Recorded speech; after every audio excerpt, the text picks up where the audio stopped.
Laura Stern nasceu nos arredores de Filadélfia e herdou de sua mãe uma casa totalmente destruída e abandonada, o que fez com que seu marido a abandonasse e ela virasse motivo de piada entre seus irmãos. Sendo taxada de louca, ela decidiu reformar a casa e acabou descobrindo no porão algo que mudou a sua vida para sempre.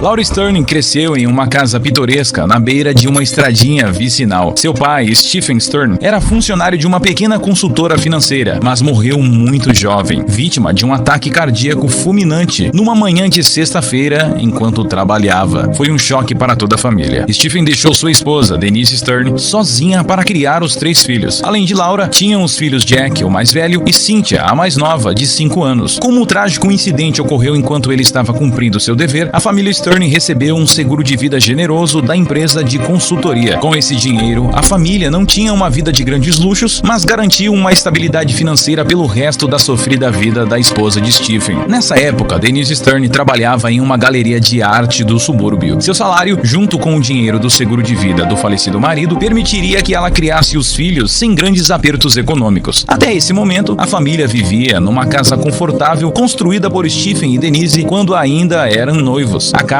era cercada por um grande bosque, o que lhe garantia um ar de casa na floresta. Cada filho tinha seu próprio quarto e o porão era onde a família guardava tudo o que não usava mais. O local onde a casa estava construída era perfeito para as crianças brincarem entre si e acompanhadas de amigos. Durante suas explorações pelo bosque, Jack, Laura e Cynthia se divertiram muito naquela casa. Denise, principalmente, tinha um apego especial ao lugar. Às vezes, ela se sentava na sala com Laura e contava como ela e Stephen tinham lutado para construir aquele local antes do casamento. O casal não tinha muito dinheiro, então procuraram uma região em que suas economias podiam comprar um bom terreno, e foi ali, afastado do centro, que acharam uma boa oportunidade. Toda a família pensou que eles estavam loucos, porque iriam viver na beira de uma estradinha perto do mato. Denise explicou à pequena Laura que eles queriam construir a casa com recursos próprios, sem pedir favores a seus pais e sogros. Denise sempre dizia que amava os 3 filhos igualmente, mas era inegável como ela e Laura, a filha do meio, eram muito parecidas e tinham bastante afinidade. Sempre que ia ao mercado ou tinha que resolver algum problema na cidade, era Laura que se dispunha para acompanhar a mãe, mesmo que os locais visitados não tivessem nenhum atrativo para uma criança da idade dela. Jack e Cynthia fingiam não se importar com isso, mas os 2 irmãos sempre implicavam com Laura, fazendo piadas e pegando no seu pé. Enquanto a família Stern morou ali, a casa preservou seu charme, mas conforme os anos passaram, Jack, Laura e Cynthia deixaram de ser crianças e se tornaram adolescentes. Os irmãos Stern passaram a gostar de frequentar festas e falavam em cursar uma universidade para se mudarem dali. O local em que viviam foi deixando de ser interessante conforme suas ambições afloravam. Entristecida, Denise perdeu algumas noites de sono pensando em como as coisas tinham mudado. Tudo aquilo pelo qual ela e seu marido mais batalharam agora tinha perdido seu valor. Ela ainda gostava muito do local que tinha ajudado a construir, mas percebeu que, sem um marido ao seu lado, ela acabaria sozinha naquela casa. Apesar de Laura gostar da ideia de ir morar em uma cidade grande, ela também amava a casa, o bosque e a vida que tinha. Quem realmente fez pressão para que todos se mudassem foram Cynthia e Jack, que discutiam com Denise praticamente todos os dias, ameaçando deixarem a casa e a mãe para trás. Laura a defendia quase sempre, e isso começou a afetar seriamente a relação entre ela e seus irmãos. Com medo de ficar sozinha e acabar gerando um conflito entre seus filhos, Denise cedeu e aceitou se mudar para a cidade grande. No dia em que fizeram as malas, Jack e Cynthia comemoraram. Afinal, estariam longe daquele lugar que pouco tinha a lhes oferecer agora e mais próximos de festas, shoppings e de outros jovens. Denise olhou sua casa uma última vez de mãos dadas a Laura. Vendo os olhos marejados da mãe, Laura a abraçou com força e assim se mudaram para a cidade grande, onde uma nova vida cheia de desafios sérios as esperava. Graças aos seus anos trabalhando em uma galeria de arte, Denise conseguiu um emprego em um museu da capital que lhe pagaria um salário razoável. Usando parte do seguro de seu marido, ela comprou um bom apartamento já todo mobiliado e uma sala comercial no centro da cidade. Ela pensava em finalmente abrir uma pequena galeria de arte, mas seus planos tiveram que ser adiados. Naquele inverno, Denise começou a perder peso e a sentir dores na barriga. Laura levou a mãe em um médico especialista e vários exames foram feitos. Não demorou para que o duro diagnóstico viesse. GPS. Ela estava com câncer no fígado. Jack já estava na faculdade nessa época e ficou preocupado com a mãe, mas seu foco era realmente os estudos. Além disso, como a mulher ainda era relativamente jovem, ele achou que a mãe teria forças para encarar a doença. Cynthia, a mais nova, ficou apavorada, pensando que a mãe poderia morrer a qualquer momento, como aconteceu com seu pai. Mas sua reação não foi cobrir a mãe de cuidados e preocupações. Pelo contrário, a caçula fingia que nada estava acontecendo para que ela própria não sofresse. Laura teve uma posição mais realista e ficou ao lado da mãe em todas as necessárias sessões de radioterapia e quimioterapia. Ela entendia a gravidade da situação e tentava conciliar sua vida de estudante e pessoal com os compromissos médicos da mãe. Denise entendia a filha, mas não queria que ela parasse sua vida por conta daquilo. Filha, eu não sou uma inválida. Agradeço que se preocupe comigo, mas você também precisa focar em seus estudos, disse ela. Levou 2 anos até o médico declarar que o câncer de Denise estava em remissão. Toda a família comemorou a notícia, mas sabiam que a doença poderia voltar a qualquer momento. Enquanto isso não acontecia, cada um seguiu sua vida. Ao todo, foram 20 anos de luta contra a doença, que voltava eventualmente em forma de cistos e tumores. Nos últimos 3, a situação se agravou de verdade, forçando Denise a parar de trabalhar, vivendo somente do que tinha economizado ao longo da vida. Nessa época, Jack já estava casado pela segunda vez e seus 3 filhos já eram adolescentes. Cynthia tinha largado 2 faculdades e trabalhava com vendas pela internet. E Laura continuava casada e morando com Jerry, mas não tinha filhos. Era uma filha dedicada que passava para ver a mãe quase todos os dias, estivesse ela em casa ou no hospital. Foi durante esse período que seu marido começou a ficar incomodado com a ausência da esposa, deixando a casa para que ele cuidasse de tudo sozinho. Mas numa manhã de outono, Denise não acordou mais. Laura estava com ela e aquele foi o momento mais triste de sua vida. O velório foi bonito e respeitoso, reunindo os 3 filhos, os netos e alguns amigos da idosa. Semanas depois, o advogado da família os reuniu em seu escritório para ler o testamento de Denise Stern. Jack, o mais velho, ficou com um apartamento no 15º andar na cidade. O imóvel que estava bem conservado e era onde Denise tinha vivido os últimos 20 anos de sua vida. Jack ficou muito feliz e todos os irmãos acharam que era justo que ele herdasse o apartamento. Afinal, havia sido ele quem tinha encontrado o lugar para Denise. Cynthia ficou com a sala comercial no centro da cidade, que atualmente estava alugada para um lojista. A mulher adorou a escolha de sua mãe, pois agora poderia ter uma loja física em seu negócio. Quando chegou a vez de Laura, o advogado hesitou por alguns segundos, mas seguiu. Para a filha, que tinha cuidado dela por quase 20 anos, sendo os 3 últimos de maneira ininterrupta, a mãe tinha deixado a antiga casa, onde os 3 irmãos viveram suas infâncias e que nem se lembravam mais da existência. Quando o advogado mostrou uma foto da casa em seu estado atual, pôde-se ver que ela estava completamente abandonada e tomada por vegetação e entulhos. Um silêncio se fez no escritório do advogado. Jerry, marido de Laura, não se conteve e disse: "Esse silêncio não deve ser coisa boa, né?" Jack e Cynthia riram, dizendo que nem sabiam que aquela casa ainda era habitável. "Será que dá pra vender a madeira das paredes para fazer lenha, Laura?" Jack brincou. "Se precisar de uma máquina para demolição, eu posso ajudar a conseguir." Laura achou que devia haver algum engano. Então, o advogado explicou que o imóvel ainda existia e tinha sido deixado para Laura Stern com tudo o que havia dentro. "Você sempre gostou de morar naquele fim de mundo, Laura. Espero que você goste de pegar estrada e usar esfregão", disse Cynthia, debochando da situação. 8 dias depois, quando Laura chegou ao lugar indicado no GPS, ficou ainda mais decepcionada. Pessoalmente, o estado da casa era ainda pior do que por foto. Jerry, seu marido, suspirou ao sair do carro e dar uma boa olhada. O portão de entrada estava enferrujado, tinha a madeira lascada e as paredes manchadas. O jardim tinha virado um matagal que cobria as pernas de Jerry. As paredes da sala apresentavam manchas de infiltração e mofo, além de o telhado ter várias telhas quebradas. Se Laura estava decepcionada, seu marido estava furioso. "Isso não é uma herança, Laura. Isso é uma piada de mau gosto", disse Jerry. A mulher pensava no que tinha feito de errado para que sua mãe deixasse para ela aquela casa antiga. Curiosamente, o porão parecia ser o cômodo mais bem preservado, mas o espaço estava abarrotado de tralhas. "Será que se a gente derrubar tudo isso, o terreno ainda vale alguma coisa?", disse Jerry. "A gente não vai derrubar nada. Vamos reformar e vender a casa depois", disse a mulher. "Acorda, Laura. Sua mãe gastou todas as economias dela se tratando, usou você como empregada dela e no fim te presenteou com uma ruína. Vamos perder todo o nosso dinheiro para reformar essa espelunca", ele gritou. "Você tem que entrar na justiça e pedir uma revisão desse testamento hoje." Mas Laura não ouviu o marido e esse assunto afundou o casal em semanas de discussões. Qualquer conta nova, fora do previsto na vida do casal, era motivo para a esperança de Laura voltar a ser rispidamente debatida pelo marido, até que a convivência entre os dois ficou inviável. E um dia, Jerry simplesmente não voltou para casa após o trabalho. Ele telefonou para Laura e disse que precisava de um tempo, mas nunca mais voltou. Na semana seguinte, quando Laura assinou os papéis do divórcio enviadas por ele, se sentiu perdida. Não bastava perder a mãe e virar piada pros irmãos, Laura estava agora sozinha e tinha que lidar com uma casa caindo aos pedaços. Por momentos, ela pensava em desistir e abandonar aquele local para sempre, mas ao mesmo tempo não queria de forma alguma demolir a casa onde tinha crescido e criado as memórias mais importantes de sua vida. Laura então tomou sua decisão e fez um plano. Venderia seu carro e começaria a investir na reforma da casa. Seus irmãos disseram que ela estava completamente louca. Eles só não sabiam que a vida de Laura estava prestes a mudar. A reforma começou pela pintura da fachada da casa, o que a deixou muito motivada. Em seguida, contratou a reforma das paredes internas que tinham infiltração, substituiu as portas e as janelas e um jardineiro cortou todo o matagal que tinha tomado conta do jardim. Não estava sendo rápido e nem barato fazer tudo aquilo. E Laura ainda tinha que comprar massa e tinta para toda a parte interna e, o pior, refazer o telhado. O dinheiro que sobrou da venda do carro estava acabando e Laura lembrou que havia um porão ali. Havia muitas quinquilharias, roupas antigas, cálices, móveis, além das bicicletas dela e dos irmãos. Laura juntou tudo que poderia ser de interesse de alguém e levou a um antiquário da cidade. A dona do lugar olhou tudo com atenção e disse que ficaria apenas com a prataria. Ofereceu uma soma de dinheiro modesta. Uma ação de família. Vale mais do que isso, Laura protestou. Mas a dona disse que o valor sentimental era de Laura, não dos clientes de sua loja. Contrariada, Laura concordou em vender os itens de prata. Afinal, a casa tinha um valor ainda maior. Não lucrou tanto quanto gostaria, mas Laura precisava de dinheiro. Por mais que rodasse a cidade, não encontrava ninguém que se interessasse pelo resto das coisas de sua família. Durante a pausa para um café, ela soube que havia um antiquário na cidade vizinha e ficava a 45 minutos de ônibus dali. O proprietário era um senhor de origem estrangeira chamado Giovanni Marino. Quando Laura entrou, Giovanni se aproximou com passos lentos. Parecia muito debilitado e a loja não estava bem cuidada. Ele foi simpático com Laura, mas nem se deu ao trabalho de olhar os itens e adiantou que, infelizmente, não poderia ficar com nada daquilo no momento. Sabe, a situação não está das mais fáceis, mas tenho certeza que é só uma fase. Já passei por coisas piores, disse o idoso sorrindo. Em seguida, ele colocou alguns remédios na mão e tomou. São meus ossos, disse ele, sem tirar o sorriso do rosto. Laura gostou da espirituosidade de Giovanni. O senhor pode pelo menos dar uma olhada e me dizer quanto eu conseguiria em cada item? No último antiquário que fui, me senti enganada, ela pediu. E o senhor concordou. Afinal, sua loja estava vazia. Enquanto olhavam cada peça, Laura notou que o senhor era estrangeiro e quis saber de onde ele era. Giovanni Marino então contou que tinha nascido na Itália, mas chegou aos 5 anos de idade naquele país, levado por seus pais que fugiram da guerra. O antiquário havia sido de seu pai em tempos de ouro, mas hoje as coisas iam de mal a pior. Em breve tudo isso aqui será do banco, já que a hipoteca da casa está atrasada. A mulher ficou comovida com a situação do senhor e lamentou não poder fazer nada para ajudá-lo. Eis que Giovanni deu um grito. Cazzo! Segurando um dos quadros levados por Laura, Giovanni começou a tremer. A peça era antiga e escurecida pelo tempo. Não era grande, mas retratava Jesus Cristo carregando a cruz no caminho para a crucificação, enquanto o povo zombava dele. Giovanni estava sem ar. Começou a analisar o quadro com uma lupa quando viu a assinatura do artista. O senhor tem interesse na compra desse, pelo menos? Perguntou Laura. O homem tossiu e bebeu um copo de água. Disse que não tinha certeza, mas que aquele quadro mudava tudo. Como assim muda tudo? Laura perguntou. Muda tudo, disse Giovanni, se esquecendo de falar na língua dela. Laura estava confusa, mas concordou em deixar a obra com um homem de idade até o dia seguinte, quando ele decidiria se iria comprar aquele quadro velho e sujo. Ao se despedirem, Giovanni guardou o quadro em uma caixa forrada com seda. No dia seguinte, um avaliador foi chamado por Giovanni Marino. Ele inspecionou o quadro esquecido no porão de Laura com rigor e atenção. Giovanni acompanhava tudo com ansiedade, roendo as unhas. Depois de 6 horas de análise, o laudo revelou que aquele quadro tratava-se de um original feito por um artista chamado Ceni di Beppo há 700 anos atrás. O dono do antiquário quase desmaiou ao ouvir aquilo. Imediatamente ligou para Laura e pediu que ela viesse ao antiquário. Quando Laura chegou, já estava ansiosa para saber se o idoso iria ou não ficar com o quadro, já que ela precisava do dinheiro e seguir visitando outros antiquários para concluir sua reforma. Giovanni segurou ela pelas mãos e disse que o quadro de sua mãe era uma imagem do primitivismo italiano. O homem disse isso como se Laura soubesse o que significava, mas ela não esboçou reação alguma. Isso quer quer dizer que você vai pagar quanto nele? 200 dólares? Ela perguntou. Giovanni manteve a calma e explicou à mulher que nunca poderia fazer aquilo, que a obra que ela tinha em mãos valia mais. Por mim, negócio fechado, ela tentou. Mas mulher, muito mais. Machecazzo, disse ele, perdendo a paciência com a ignorância de Laura. O fato é que aquela peça era um quadro raríssimo. Mesmo que Denise Stern, a mãe de Laura, tenha trabalhado em uma galeria e em um museu, não se sabia como aquela obra tinha ido parar no porão de sua casa. O quadro foi colocado para leilão no mês seguinte. O achado saiu nos telejornais locais e o vendedor do leilão foi um homem russo, colecionador de obras de arte, que pagou 6 milhões de dólares pelo quadro. De uma hora para outra, Laura, que só queria comprar umas telhas e latas de tinta, tinha se tornado uma milionária. Agora tinha o suficiente para comprar uma mansão se quisesse. Ela chorou de alegria e olhou para o céu, agradecendo sua mãe. Jack e Cynthia, os irmãos de Laura, procuraram imediatamente a nova milionária da família, exigindo que o valor fosse repartido entre eles também. Laura então jogou a folha do testamento de Denise na cara deles, onde dava para ler claramente que a mãe tinha deixado a casa antiga e tudo o que havia dentro dela para Laura. Jack e Cynthia não deram nenhuma risada dessa vez, mas Laura já tinha pensado muito sobre o assunto e os surpreendeu. Apesar de vocês terem me taxado de louca, tivemos uma infância bonita juntos e amo vocês. Por isso, depositarei 1 milhão de dólares para cada um dos dois. Espero que administrem isso com sabedoria. Os irmãos perceberam que haviam sido arrogantes e desrespeitosos com ela e se desculparam. Então, os três se abraçaram. Quando Laura voltou ao antiquário, Giovanni estava feliz por ela. Laura agradeceu a honestidade do homem. Afinal, ele poderia ter ficado com o quadro por qualquer preço e ela nunca saberia o real valor dele. Além disso, Laura sabia como era estar sozinho e abandonado. Por isso, iria ajudá-lo. A mulher colocou uma maleta sobre a bancada do antiquário e deu ao homem. Quando Giovanni abriu a mala, ele quase caiu para trás. Eram algumas centenas de milhares de dólares para que ele pagasse a hipoteca de sua casa e tivesse uma velhice confortável. Giovanni não conseguiu segurar as lágrimas e os dois se abraçaram. A partir dali, Laura e Giovanni se tornaram melhores amigos. A casa foi reformada por um grande escritório de arquitetura e foi totalmente ampliada e modificada, mas boa parte da mobília foi comprada no antiquário de Giovanni. Até hoje, Laura mora na casa e o lugar ficou conhecido na região como a lendária casa que abrigou uma obra milionária por mais de 20 anos sem ninguém saber. E não há um dia em que Laura não agradeça sua mãe. Se você gostou da história, peço por favor para que deixe um like. E esse outro vídeo que tá aparecendo na tela agora provavelmente vai te emocionar também. Boa sessão e até o próximo vídeo.